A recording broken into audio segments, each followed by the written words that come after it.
Mga kapatid, no? Yung ginawa niyo yan, kayo po ay tinawag na ng Panginoon. Alam niyo po ba yun? No? Meron na po kayong special na pagtawag, no? And we should be serious about that, mga kapatid, no? Kanina binubulong ni Brother Bods, Daddy, sabi ko, congratulations kasi siguro yung mga nakabasa doon sa FB, no, na may promotion na naman siya. Dati tinawag ako ng presidente, no? Direkto na ako sa kanya, presidente ng kanilang opisina. Nakita ko, pinagmamasdan ko si Bods. Parang yung gupit niya lalong umigi, no? Nung binisita nga namin si Brother Milton sa ospital,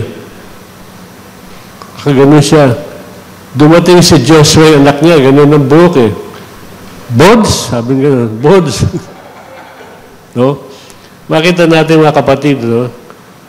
Yun yung presidente po nila. Ano ba kaya kung si Kristo na the King of Kings, the Lord of Lords, the one and only true God, ang tumawag sa atin? No? Hindi ba po tayo excited? Sino po yung mga nag-attend ng worship night noong Biyernes? Wow, no? Naku, mga kapatid, yung mga hindi nakapag-attend, na-miss nyo yung pong presensya ng Panginoon doon. Nakita po natin na kapag ka ang mga anak ng Diyos ay nag-unite, no? Nag-unite, nagkaisa at nagpuri sa Panginoon, wala pong bida ron na churches, kundi ang Panginoon lamang. Naku, ang presensya ng Panginoon, mga kapatid, ay katakot-takot. Alam niyo po ba, no, kumakanta po tayo doon, no? Yung inawit natin dito, yung, I will live, I will not die. Yun ang nag-rima sa akin, no? Kasi po, alam niyo naman nangyari sa akin, 2 cancer nung last year, no? Pagka may ganun ka, sasabihin sa'yo na kaaway, wala ka na, hindi ka na pwede magturo. Miski tinawag ka, hindi na. Mamamatay ka na. Bigla kong kinilabutan, I will not die. Sabi ng Panginoon, hallelujah, praise the Lord. No? Lalo po akong parang kuryente na gumanon yung power ng Panginoon na sa akin. No? Palakpakan po natin ng Panginoon, mga kapatid. No? And I want you to experience siya, mga kapatid. Yung tinatawag na unspeakable joy, no? Sino naka-experience unspeakable joy dito? Sa totoo lang, no? Hindi mo mapaliwanag.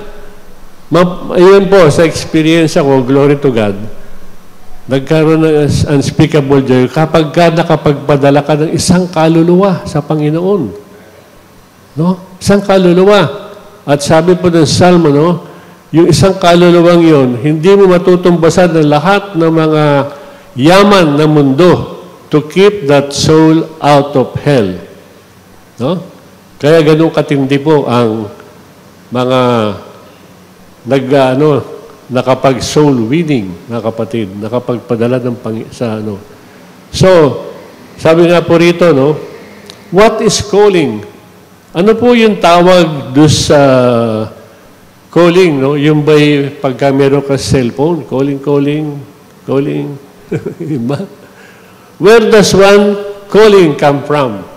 Saan po galing yung calling na yan, no? Ito pong calling ito, at pinag-uusapan po natin, is spiritual calling. No? The highest calling, mga kapatid. Hindi lamang dito sa lupa, kundi hanggang sa langit, aabot yan. Kasi pagka itong calling na to, sineryoso mo, doon ang punta mo. Amen? Amen po ba? Naintindihan niyo po ba yun? No? Okay, no? Calling is when God calls someone for a special message and purpose. Just like Samuel's calling in 1 Samuel 3:4-14. No? Nakita po natin dito yung si Samuel na bata pa, no? Kasi ang istorya nito, itong nanay niya, no? inaalay na siya doon sa, hindi siya nanganak na matagal eh. No? First na bata ito. Inialay niya doon sa simbahan. Kumbaga, kanya sa pusim, dito natitira yan. No? Dito na siya tumira. At hanggang namatay, no? Doon sa templo tumira, no? So, yun ang tawag po ni Samuel, no? When he was a young boy, no, tinawag na po siya. He was called 3 times by God. Nakita natin kanina? Napanood po natin, no? Why? Because God told him that he would judge Eli's family, no? Forever because of the sins of his sons he knew about and failed to restrain them. Alam niyo po, at that time, no, tinawag si Samuel, ang leader po ng Israel is a priest and a judge, no? Siya po ang leader nila. Ang problema po rito, kamukha po ng ibang mga pastor sa atin, doon sa lolo ko lang ganun nangyari, no? They go 7 days a week out, no? And reach out people, souls, reap souls, no? Just to follow the Great Commission. Pero ang nagsasuffer, mga kapatid, yung family. Amen? Yung family hindi na masyado natuturuan. Hindi na nakakapagkain sa umaga to pray, no? Yung mga anak hindi na nasusundan. Kasi yung mga flocks nila sa labas at saka yung mga kaluluwa na liligaw, yun po ang pinupuntahan. No? Maraming ganun, mga kapatid. I know of a great na I've been involved for 12 years, ano? More or less, hanggang ngayon. A great evangelist, prophet, apostle, who has traveled a lot, who has reaped a lot of souls, no? Pero yung anak niya, mga kapatid na isa, naging pasaway. Naging pasaway. Naging addict, no? Pero dahil na yung salita ng Panginoon, believe in the Lord Jesus Christ, you and your household or family shall be saved. Acts 16:31 or 32, mga kapatid. Yun ang kiniklaim po natin. Amen? No? So, yun ang nangyari dito kay Eli. Yung dalawang anak niya, no, na nagkasama niya po na minister do sa Israel at that time, no? Hindi sumunod sa Panginoon. Marami pong mga kasalanan ginawa, no? So, ang nangyari po doon, Samuel told everything, yung visitation niya. Nakita natin dito, pinanood niya, no? Pinanood natin. Samuel told everything to Eli, who said, no? Nung nasabi ni Samuel dito kay Eli, yung judgment ng Panginoon sa kanya at sa family niya, ang sagot ni Eli, He is the Lord, let Him do what is good in His sight. And to fast forward, mga kapatid, itong mga anak ni Eli namatay, pati ito si Eli, no? Namatay din, mataba eh. Namatay, no? At pumalit nga po dito si Samuel, no? So, can you prepare for your calling? How is calling connected to the concept of being set apart? No? Nung kayo po ba'y tumanggap ng totoo kay Kristo bilang Diyos tagapagligtas, ano naging ginawa nyo? Anong naging reaction nyo, mga kapatid? No? Because accepting yung inyong si Christ, ano, and repenting, no, is the greatest miracle na nagyari sa inyong buhay. No? Supposedly, you should have been changed. Amen? Amen po ba? No? Kung ikaw ay dati kung ikaw na lang nakakaalam, whatever you and God is, no? Dapat wala ka na. You know, we were raised up na church-goer, na kapatid. Every Sunday, walang paltos yan, nasa simbahan. But it was only in my latter part, no, na ako'y naging tunay na tumanggap kay Kristo bilang Diyos tagapagligtas. And like many others, madalas kami ganyan, nung araw. Pero nung tunay na tumanggap na po ako, hindi ko na, wala na po yun. No? Tumalikod na talaga at papalayo, mga kapatid. Dapat ganun po tayo. And dapat tayo po'y mamunga. Because sabi ng Panginoon, you did not choose me. Hindi ikaw ang pumili sa Panginoon. I chose you or I called you to bear fruit. Fruit that will last. So that no matter what you ask for from the Father in heaven will do it for you. Amen? Sino mo may gusto ng blessing dito? Taas ang kamay. Dalawang kamay para pakita natin sa Panginoon. That is the key. One of the key to blessing, mga kapatid. No? Tayo po'y tumanggap, tinawag ng Panginoon, no? Nagsisi natin makasalanan, tumanggap po tayo na totoo sa Panginoon for a special purpose and plan. That is so that tayo po'y mamunga. No? Mamunga po. At yung bunga na yun ay tatagal. Fruit that will last. Yun po ang palagi namin pinag-uusapan sa aming home church nila Sister Mercy. Di ba Sister Mercy? No? Di ba? Pagka yung mga mahilig sa FB dyan, no? Makikita mo si Sister Mercy sa umaga. Ay, gagawin niya yun. No?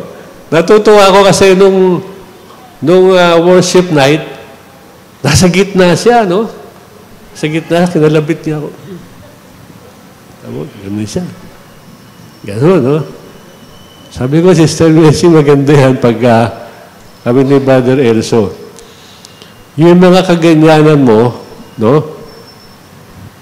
Yakagin mo doon sa itaas nyo, no? At magpatutuo ka, ito, kami dati, ganito, ganyan, no? Pero ito, pinagpala kami ng Panginoon. No? I'm sure kaya rin gawin ng Panginoon. Unti-unti yun, unti-unti. At nakita nyo, no, si Brother Elso, ganun, mula nung tinawag ng Panginoon, tumalikod na, no? Oh, ang dami, lahat na security guard doon po sa California Garden. Hindi na niya kaya kailangan niya ng backup si Evangelist Angel, Pastor Angel, no? At hindi lang tumigil doon, pati yung mga staff ng California Garden. And then yung mga spa, no? Glory to God, bless po namin yun, mga 4 na spa yun, lahat ng mga Hindi tumigil. Why?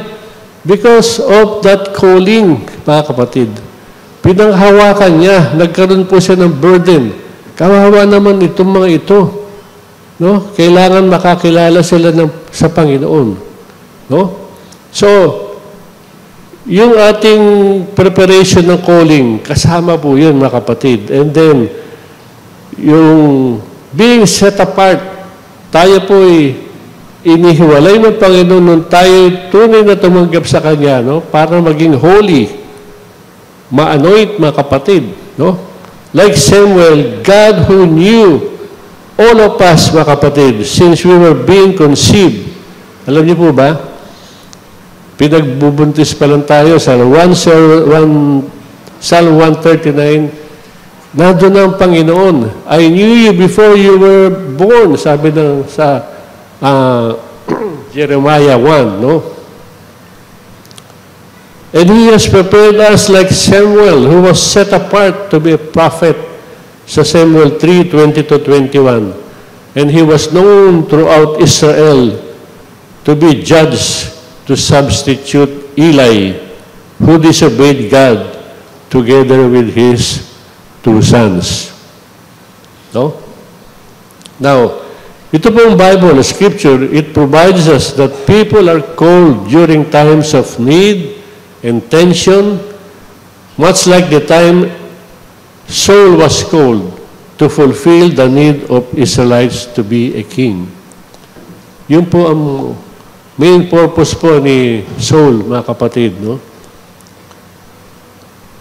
To be a king. Kasi at that time, no, ang leader nga po nila, wala pa pong mga hari-hari noong araw, judge at saka priest ang leader nila. Now the scripture, now what about you setting up the calling, no? How Saul became a king, no? Paano po naging king ito si Saul, mga kapatid? Yung elders po ng Israel, because of they were so much disappointed with Eli at saka yung dalawang anak niya.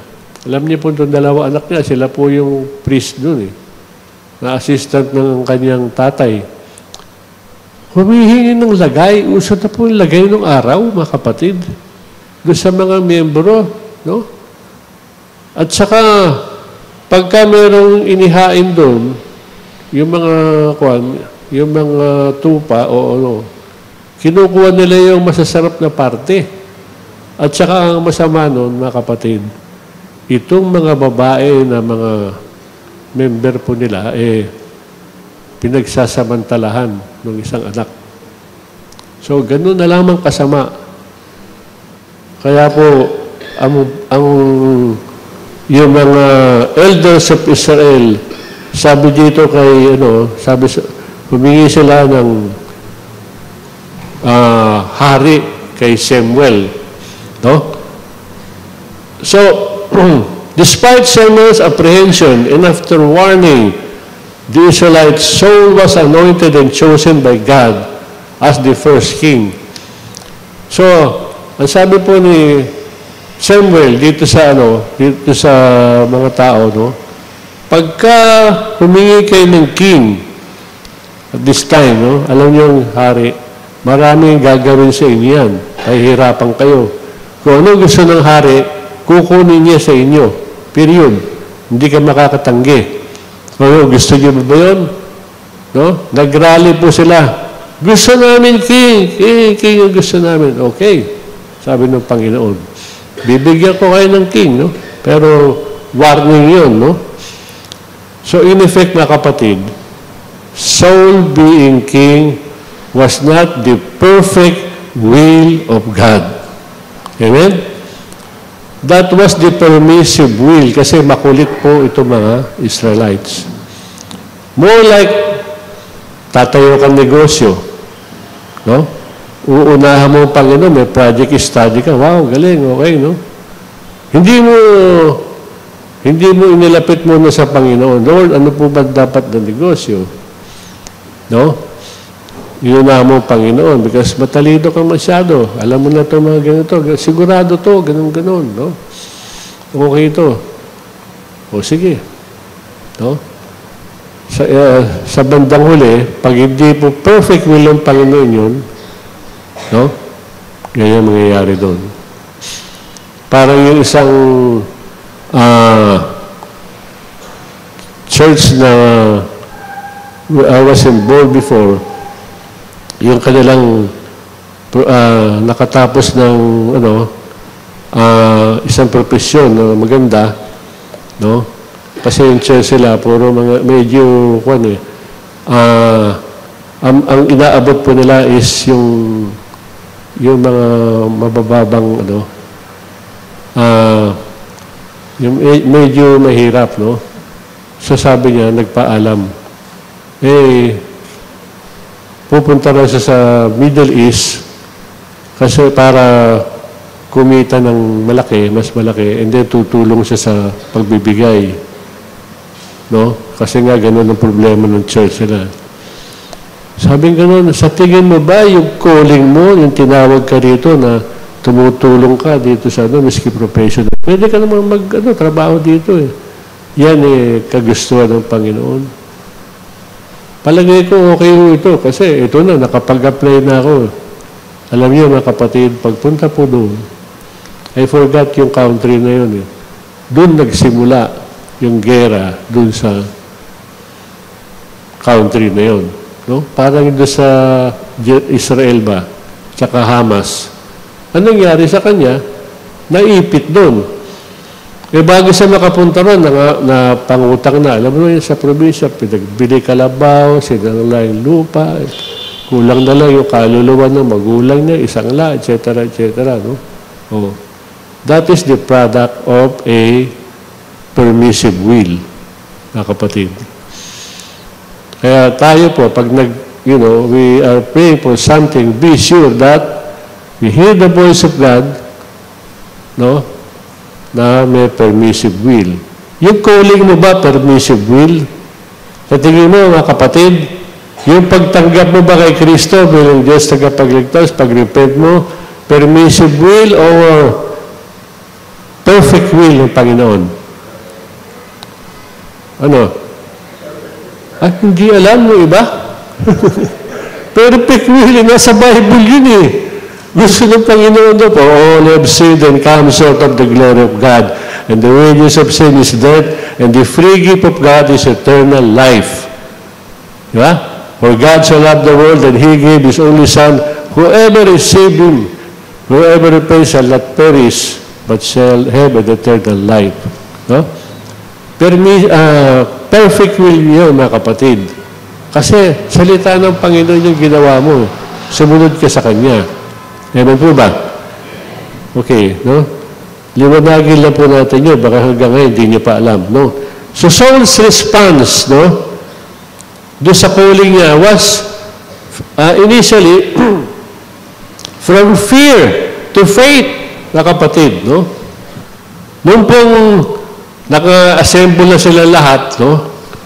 Ready nang ipakilala to si Saul. Ito na, yung hari. Alam mo, ginawa nung hinahanap siya. Wala nagtago, ano? Na-chicken po siya, nanginig, nagtago doon sa mga baggages, doon sa, tago siya. No? So, ano nangyari po rito? What is the effect? Fear leads us to forget, no? Saul somehow forgot that the Spirit of the Lord was with him. Inanoid na to earlier eh. Ang sabi niyo ng Lord, no, dito kay Samuel, para masabi na dito kay Saul, no, once the anointing of the Lord comes upon you, once the Spirit of the Lord shall come upon you, and you will receive that strength, magiging iba ka na. Kaya mga kapatid, it's so important that Fosim on the first Sunday of this year gets their own anointing. Amen? Amen po ba? Is that a perfect will? Palakpakan po natin ang Panginoon. No? And I would suggest, hindi lamang po kayo ma-anoint. Yung mga hindi na-anoint, yung mga anak nyo, anoint them. Yung bahay nyo, anoint them. Kasi this is the presence of the Holy Spirit, yung oil. Amen po ba? No? Remember po, doon sa panahon ni Moses, yung anointing na yun, no? Substitute yung blood ni Christ. Lahat nilagay doon sa tawag dito, yung post and lintel nung pintuan nila, no? Yari ito, yung ano na yun, no? Yung entry point natin na yung pintuan. Lalagyan niyo po ng lahat. Hindi lang yung ngayon, pag nag-anoint po tayo, nag-bless po tayo, lahat ng part para ito'y protektahan ng Panginoon. That's so important, mga kapatid, no? Kaya pag uwi niyo mamaya, no? Pray kayo, get an anointing oil, no? I-anoint niyo po lahat, Very powerful po yan, mga kapatid, no? Don't take it lightly. So, nangyari po rito, no?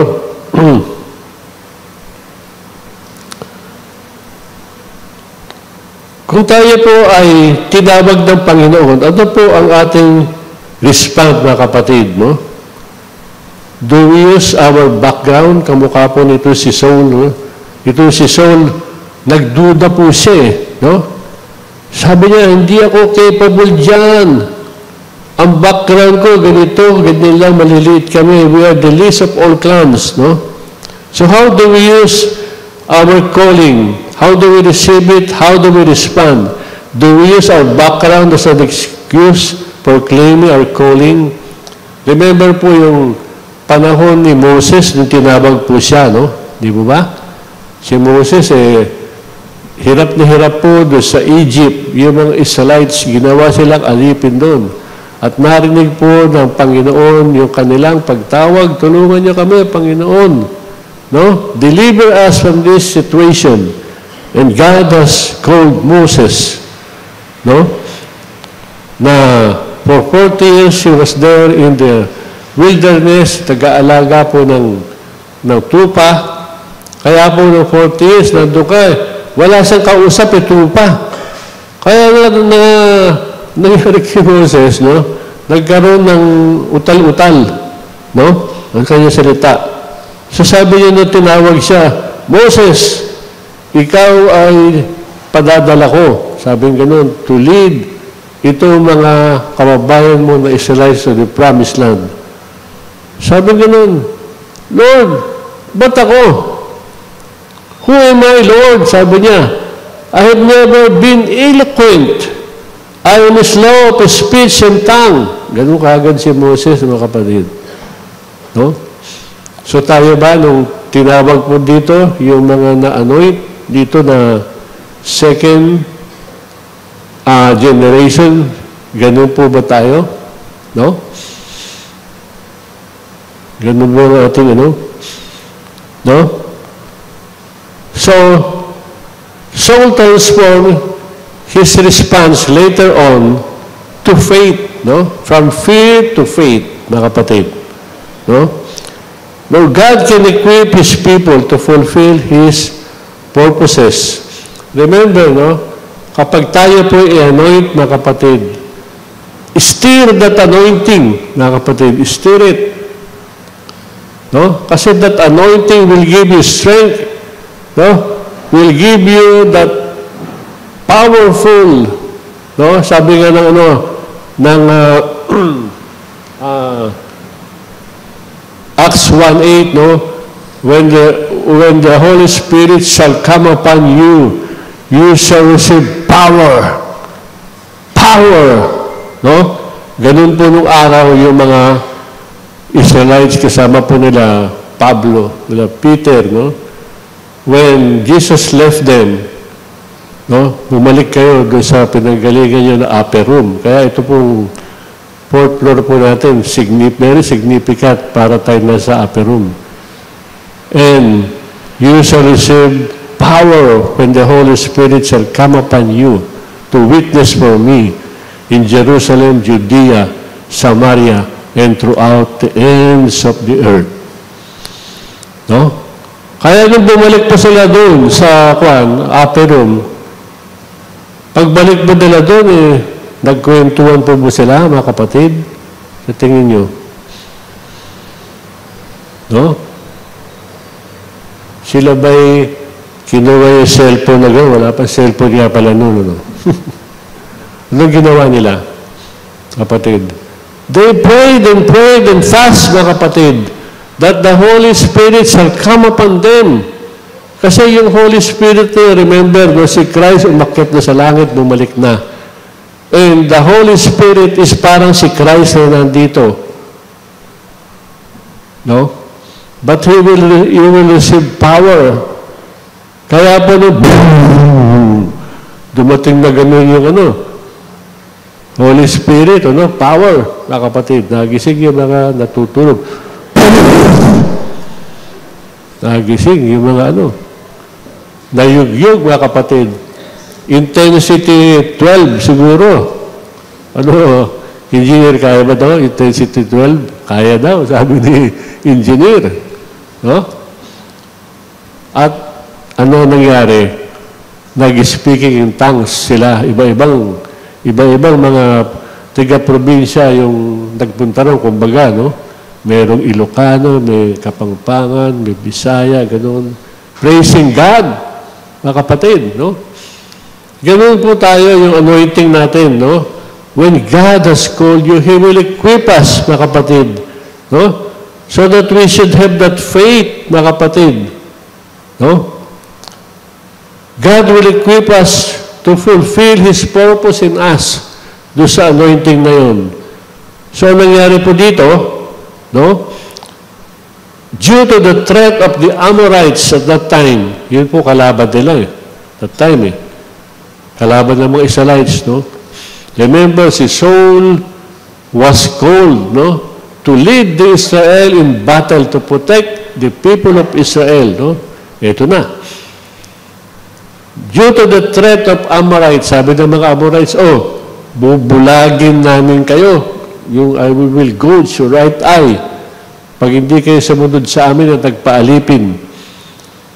Nangyari dito, mayroong ng anointing si At yung faith niya, nandun na. Because the Lord equipped Saul with his strength, mga kapatid. Tumalo yung anointing sa kanya na Esther. To lead the people by warning all the nearby territories and to finally destroy the Amorites. Kumuha siya na oxen, mga kapatid. Hinati po yun ng dalawa, no? At pinakalat sa buong Israelites. Ganito ang mangyayari sa inyo pag hindi kayo nag-report agad dito. Yan, no? Ay, nanginig yung buong Israelites. Sino gusto maging, matchap-chap? Takot lahat. Nag-assemble po sila, no? Yan. No? So, ano po nangyari dito, no? The life of Paul demonstrates that claiming one's calling is just the first step. Yung calling natin, mga kapatid, yung pagtanggap natin sa Panginoon was just the first step. No? Without protecting your calling, you can still fall. So you should fully obey the Lord's command, no matter what. Hold on to all His promises with unwavering faith. Kaya nung kayo po tumalikod na sa Panginoon, tumanggap na po kayo ng totoo sa Panginoon bilang Diyos tagapagligtas, we should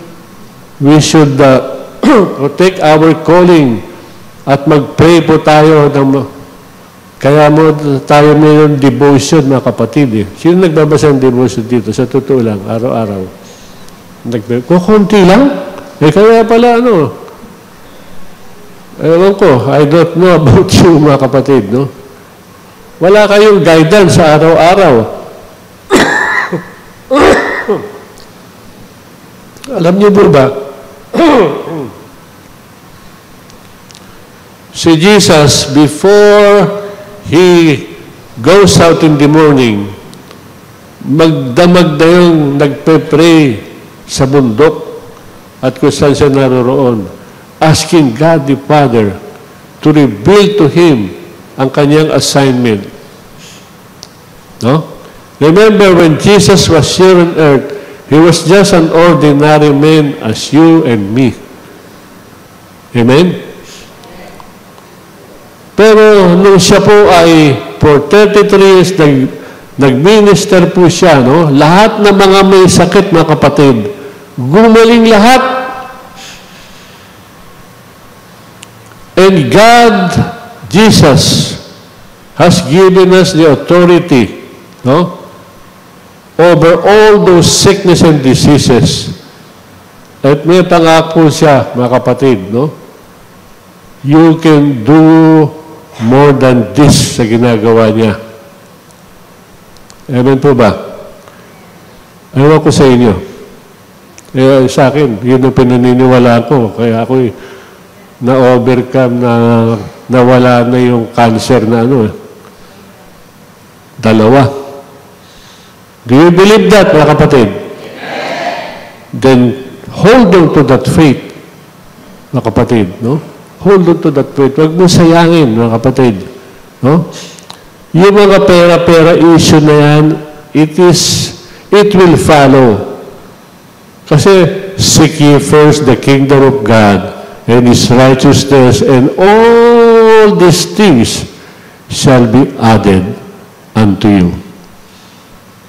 Hanapin mo na ang kaharian at ang katuwiran at lahat ng mga bagay na to. Anong lahat ng bagay nito? Lord, ibigay mo na sa akin itong promotion ko. Lord, ibigay mo na sa akin itong trabahong ito. Lord, ibigay mo na sa akin itong negosyo ito. Lord, palakihin mo lahat po ng mga yan. Ibibigay ng Panginoon, mga kapatid. Why? Yung katawan niya, mga kapatid, bumabasa rito. Namatay para sa iyo, para sa akin, para sa sanlibutan. Ano pa kaya yung hinihingi natin?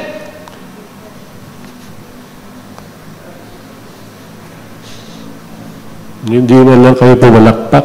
Hindi naman ako. Not me, but it is the Lord Jesus Christ, mga kapatid, no? Ang siyang nagbibigay sa atin ng lahat-lahat sa atin, mga kapatid, because sabi po niya, apart from me, you can do nothing.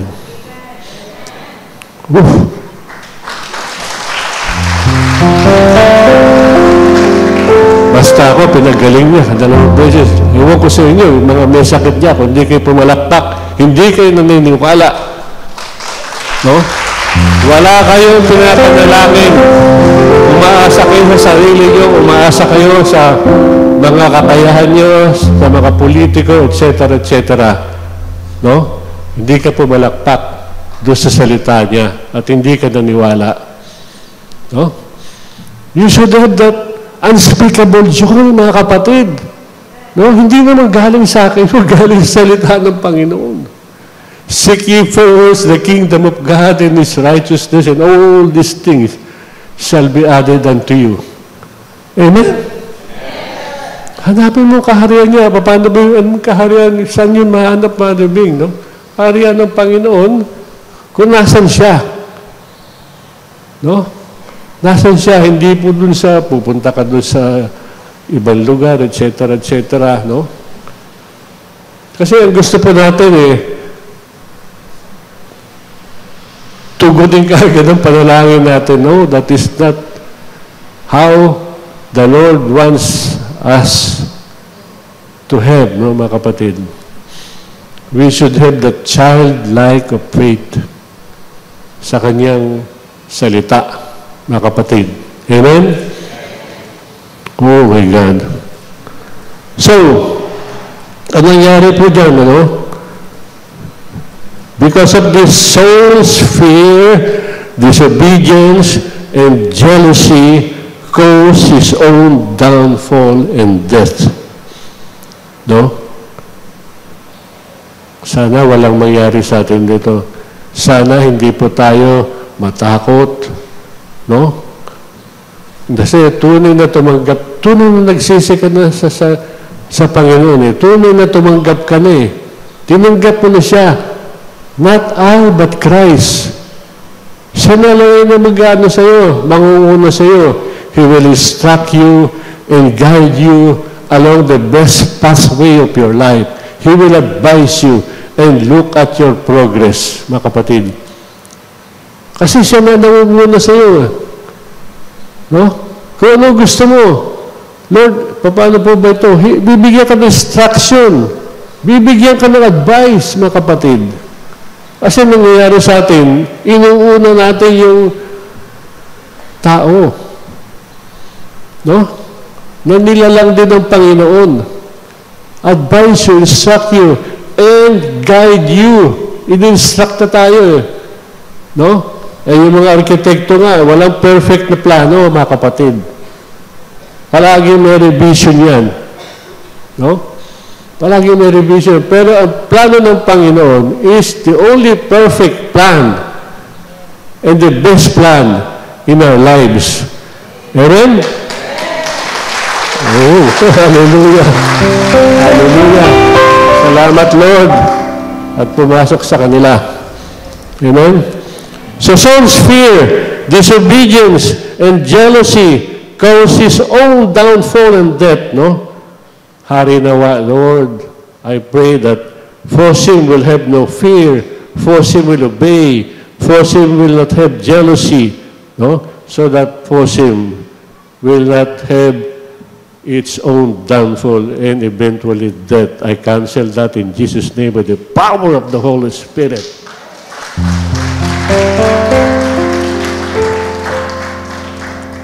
Dito pa sa first, ano po yung mga palpak ni Saul, mga kapatid, no?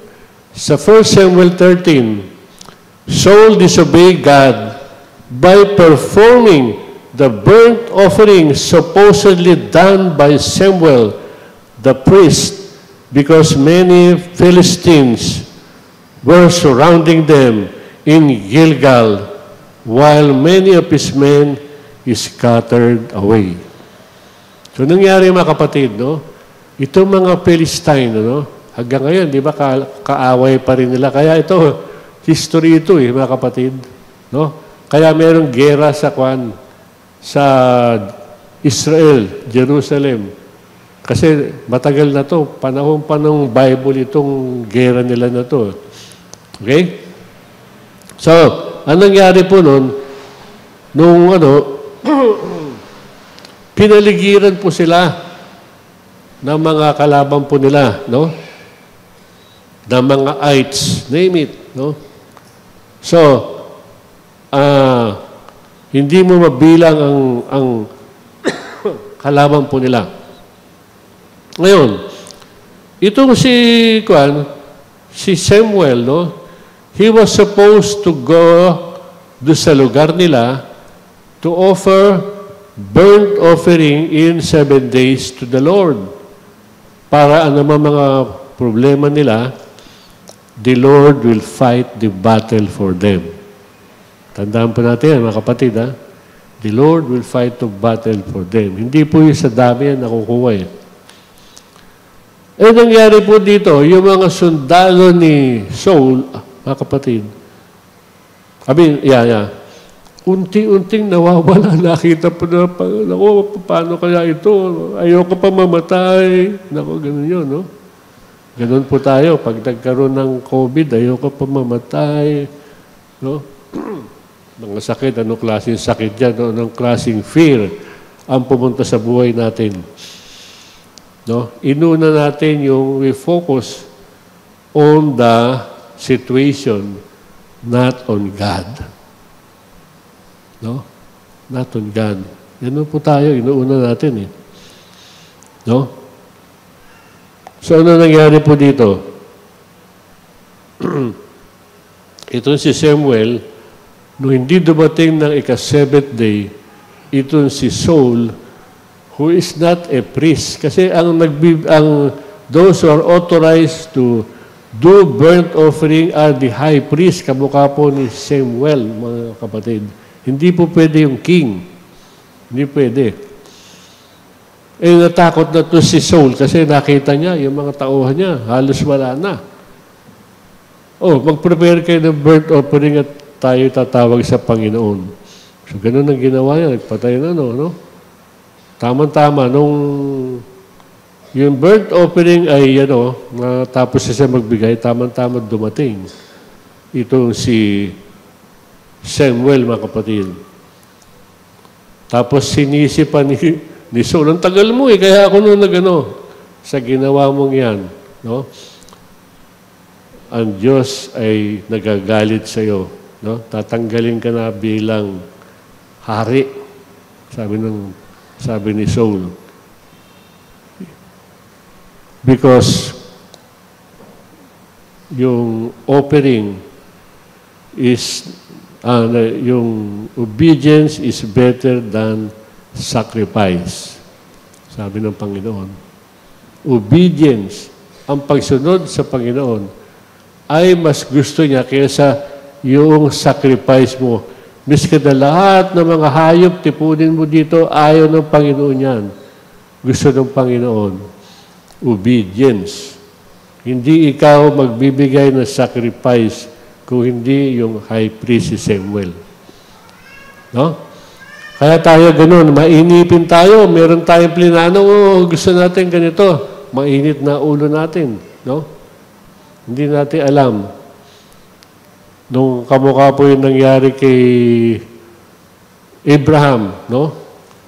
Nung itatarak na po niya yung pero si God has already prepared a ram over the other side of the mountain. Tama-tama nung igaganon na, sabi ng angel, wag mo itatarak. Nakita ng Panginoon ang obedience mo, sabi ng ganon. And God has provided a ram, kapalit ni Isaac. No? Ganun po ang Panginoon ang gagawin niya sa atin. No? Timing, mga kapatid, timing. Remember, no? God's timing, hindi po sa atin timing. Then, second, no? Second na palpak ni Saul. Sa 1 Samuel 15, Saul disobeyed God by totally destroying everything.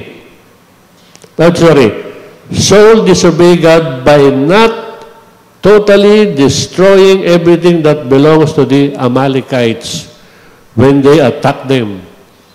Saul spared King Agag, yung hari ng Amalekites, and the best sheep, kettles, fat calves, and lambs, ito na naman, for burnt offering. Teka, sa ulo din yun, Pumalpak na nga sa doon sa una, hindi ka pwedeng magbigay ng burnt offering. Ito, ang sabi ng Panginoon, sige, okay na, ha? Bigay ka ng tawad. Another test. Yung Amalekites, no? Lusubin nyo, sasamahan ko kayo, no? Pero, ang gagawin nyo, lahat, walang matitira, lalaki, babae, bata, matanda, hayop, walang matitira. Wala kayong kukunin dyan. Yun ang assignment nyo. Ito na naman ang Saul, no? Dumiskarte na kanyang diskarte. Iniwanan niya yung hari. And then, at saka itong mga the best sheep, cattle, fat calves, and lamb for burnt offering. Imagine, nakita nyo, no? So, remember this, mga kapatid, no? Kapag tayo, gumawa ng isang kapalpakan sa Panginoon, dapat magtanda na tayo. Huwag na natin gagawin yun. No? At akala mo ang Diyos parang tao na mauuto mo? No.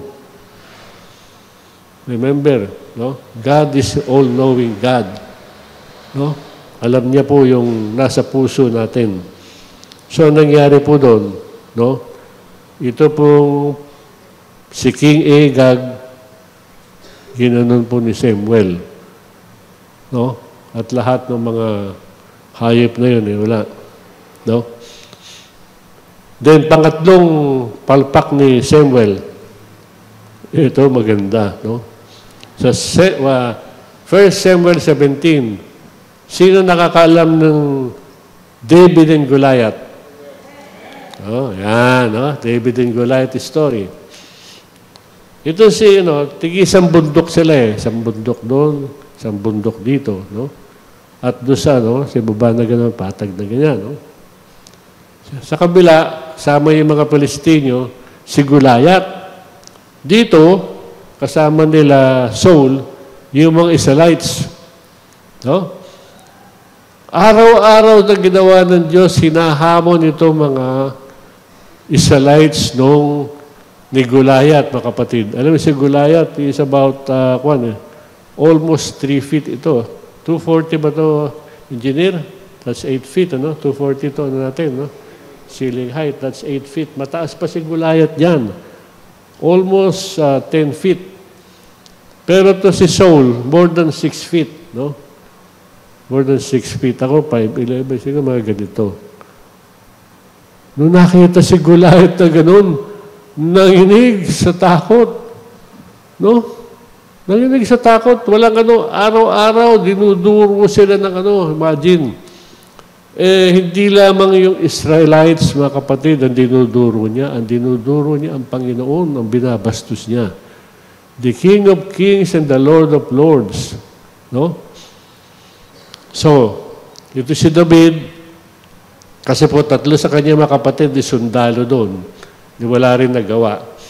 Inutusan na kanyang tatay, magdala ka ng pagkain doon, at bigyan mo kapatid mo, at saka yung mga leader nila, etc., etc.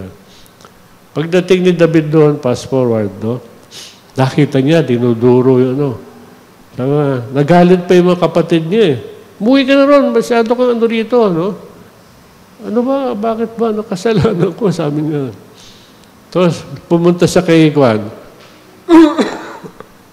Excuse me.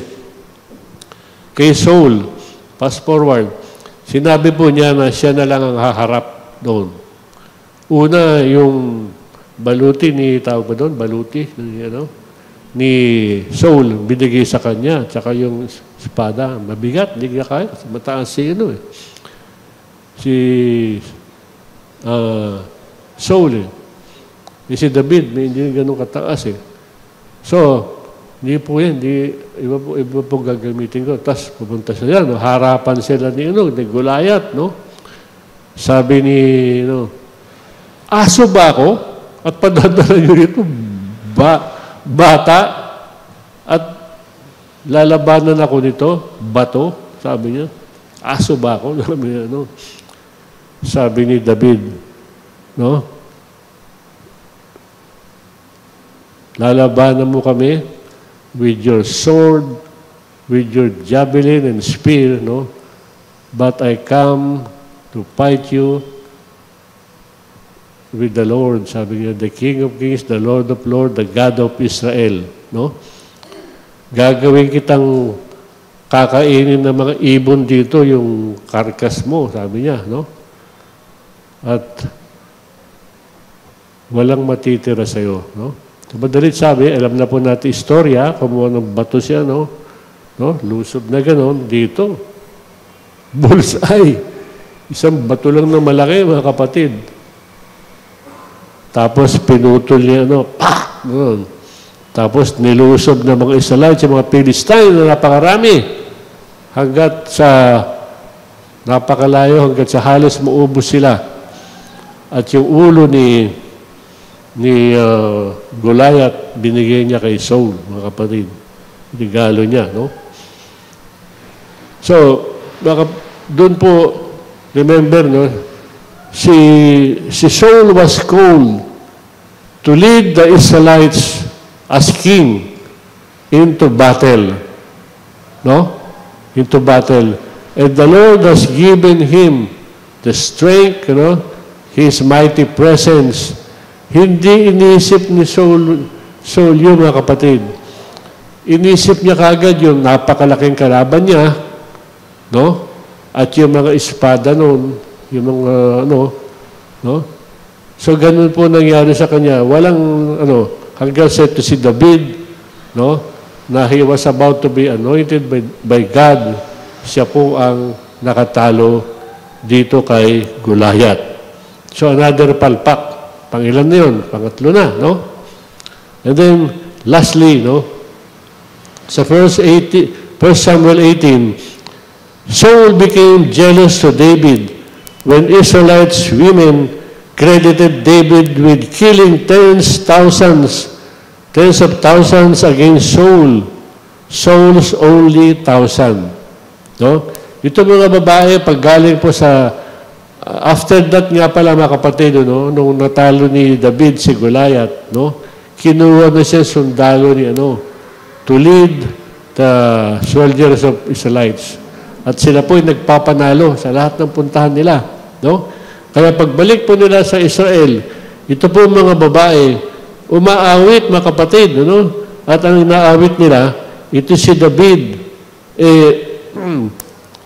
They credited him with killing tens of thousands against Saul's only thousands. No? So, nagalit ito ngayon si Saul. Pira ito, sabing ganun. Eh ako, libo lang inaano nila, samantalang ito siya, tens of thousands, taksan-taksan, sabi nga ng hapon. Tapos ako, ganun lang. No? At nagkaroon po ng tormenting spirit ito si Saul, rather. At pagka po dinadalaw po siya doon, meron po siyang katabing, yung sibat. Sinisibat niya si David. Pang! Ganun. At alam mo si David, siyempre, anointed na yun, ilud niya at tumatakbo siya, So, nangyari, the Philistine fought against the Israelites in Mount Gilboa, yung last days na po ni Saul at kanyang mga anak. Ito na po yung downfall nila. Killing Saul's 3 sons and wounding Saul who committed suicide by falling on his sword. Yan po yung ending nito si Saul, mga kapatid. No? Nakita niya yung anak niya doon sa gera, pinatay na, at siya'y sugatan, kinuha niya yung espada niya. Sabi niya doon sa bodyguard niya, saksakin mo na ako. Sabi niya, siyempre, hindi papayag yun. Ang ginawa niya, tinayo niya yung espada niya gano'n at nagpakamatay, mga kapatid.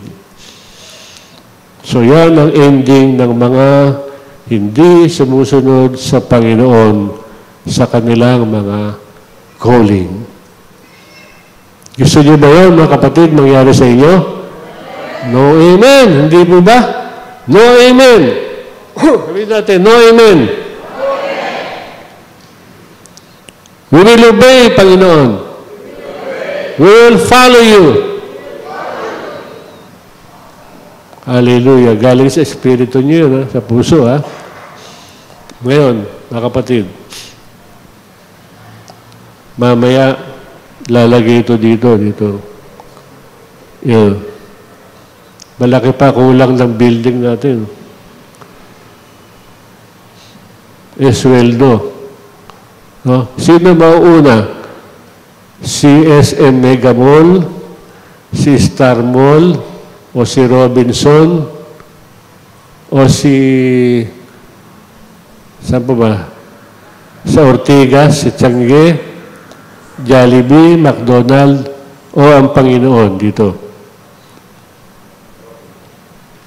Naku, wala sumagot.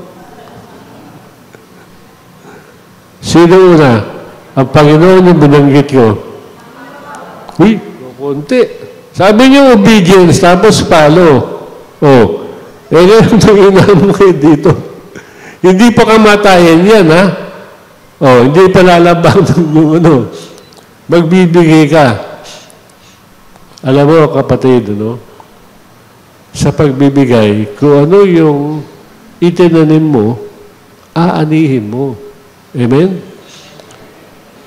Di ba yung mais, pagtatanim ka lang na isang ganon, pag mamunga, ilan?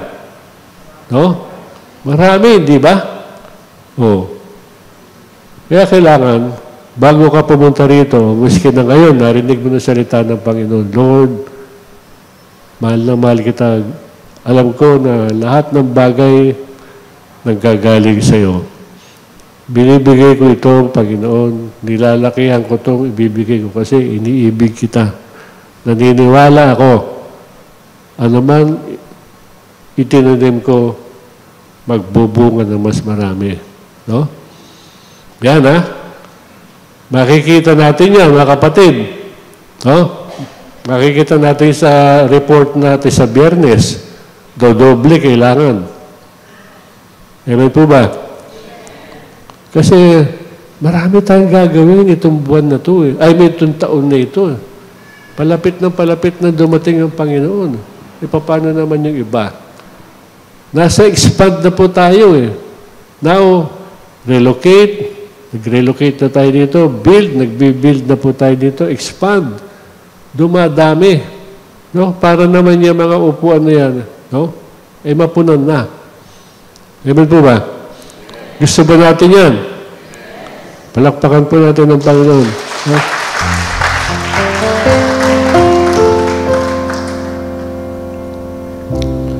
So claiming one's calling is nothing short of difficult. It requires much sacrifice and discomfort. However, the starting point of claiming your calling is obedience.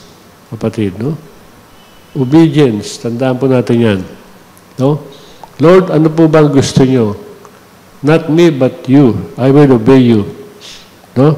Doon po bumagsak si Saul, no? In contrast with David, no? Hindi po siya natakot doon kay Goliath. Remember, tinawag po ito si Saul to protect Israel, no? To lead Israel into battle. E pagdating kay Goliath, sino ang kumarap kay Goliath? Si Saul ba? O si David? No? Mga kapatid, remember, no? Pag tayo po ay pinadala ng Panginoon, it is not us only who will go. Sabi ng Panginoon, I will never leave you nor forsake you. Amen? No? So how can we become more consistent in obeying so that we may fulfill our calling? Alam niyo mga kapatid, no? A few years back, when I was prophesied by the Lord, no? Ang prophecy po sa akin is ibe-bless niya po ako and I will gain wealth to be used in evangelism, radio, TV, ministry in advancing God's kingdom. So I prayed, Lord, sabi ko nun, paano po magagawa itong prophecy na ito? Pray, prayer and fast. I've been praying and fasting in the past for no more than 15 years. Ang fasting ko po is breakfast. No? No more than 15 years. So, every day yun, mga kapatid. No? So, I really prayed hard to prophesying ito shall come to pass and that I will obey God's purpose in my calling. Now, not too long, God gave us a business, mga kapatid. At that time, we had a construction business, design, build. No? Design at saka construction. Tuloy-tuloy po yun. Pero because of this prophecy, no, God gave us a business that we were able to earn dollars back to back, mga kapatid. No? Kami po yung nagbenta ng trigo. No? Yung trigo na yun, kada mabenta namin, we have a big commission, no? Dollars din. Yung ship na nagbibigay nun, no? Meron po kaming malaking commission din, dollars din. So, trigo at saka shipping, amin, back to back. And that gave me ito pong wealth, mga kapatid, no? So that we were able to finance the radio ministry locally, initially, no? Hindi lamang yun, mga kapatid. Ginawa niya pa akong director for 6 years of one of the biggest paint company dito. So, meron po kami every month na, you know, fee, no? By being a director. Yun po ang isinama ko doon sa, ano, plus, yung mga binibigyan ko po yung mga pastor at saka worker noon. So, bilinis ng Panginoon kasi nakapag-sow ng maliit. Sumunod ako. Tapos lumaki ng lumaki. Nagkaroon kami ng breakthrough. Maniwala ka, dati ang nagbibigay ng trigo rito, binibila nila yung puti, ng Amerikano.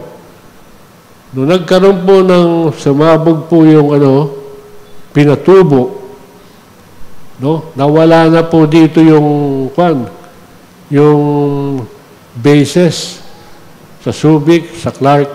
Wala na base dito. No? Eh, yung mga aktivista, ilang taon na nilang pinapalayas yun, samantalang itong pagputok ng bulkanong ito, lumayas sila, no? Hindi nila alam kung anong gagawin. At nung lumayas sila, wala na pong discount na binigay po dito. Doon kami pumasok. No? God's timing. At yung unang benta namin is 25 to 30 metric ton, isang ship, na kapatid. At sumunod, 100 metric ton, etc., etc., etc. At doon po, nakapag yung prophecy ng Panginoon, we were able to partner with Maurice Cerullo, World Evangelism, na kung saan sila po ay umiikot sa buong mundo para ipakalat ang salita ng Panginoon.